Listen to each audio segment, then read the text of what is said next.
Hey everyone, welcome back.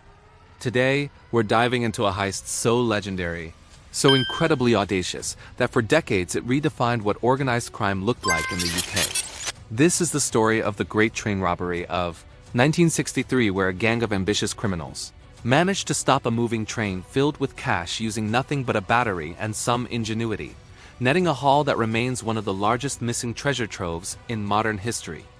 To understand this crime, we need to go back to 1960s Britain. This was a time before digital transfers, before instant banking.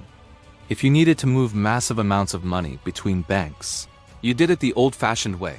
Physical delivery, often via the Royal Mail train system, and the most tempting target? The specialized high-value package or HVP carriage. Now, enter the mastermind, Bruce Reynolds. Bruce wasn't just some small-time thug.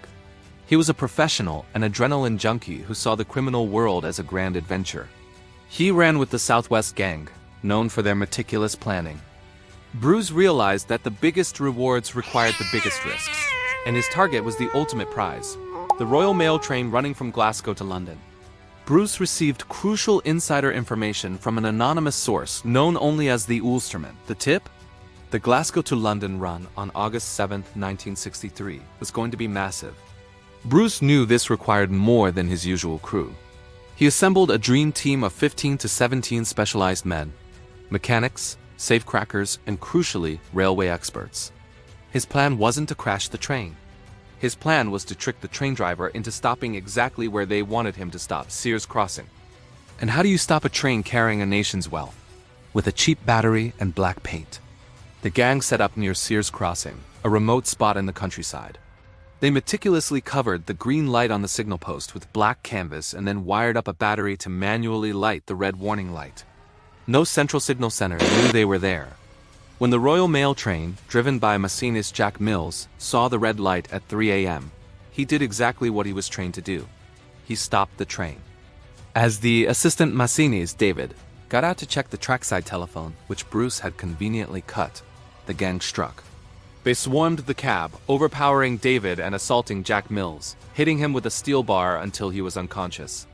Here's where the plan hit a major snag. The gang's hired train expert failed to understand the modern coupling technology of the HVP carriage. They couldn't detach the two valuable carriages.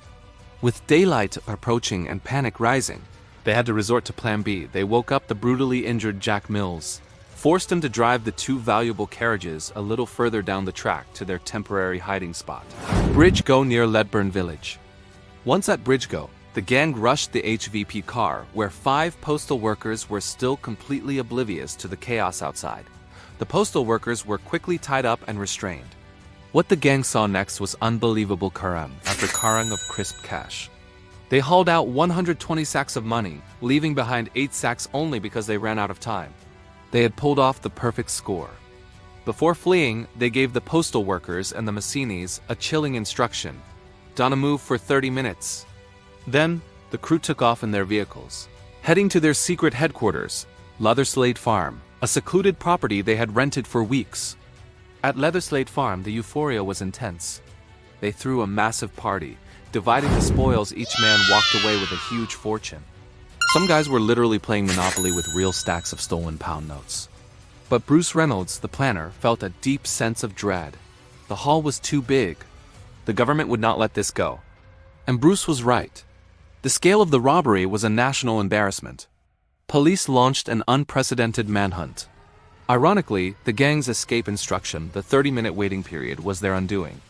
It gave the hostages enough time to calm down and memorize crucial details about the vehicles and the gang members' appearances. The real key, however, came from a suspicious local farmer, John Morang, who reported unusual activity at the remote Leatherslade farm. When the police raided the farm, they found the motherlode of evidence: scattered cash, torn mail sacks, food wrappers, and most damningly, fingerprints all over the place. The gang had hired someone to burn the farm down after they left. But the hired help panicked after seeing the news coverage and simply ran, leaving the evidence for the police. With fingerprints linking them directly to the crime, the gang was rounded up one by one. Most received heavy sentences, ranging from 25 to 30 years. Bruce Reynolds himself managed to evade capture for 5 years, but was eventually caught in 1968. And here is the lasting legacy of the Great Train Robbery. Of the £2.6 million stolen,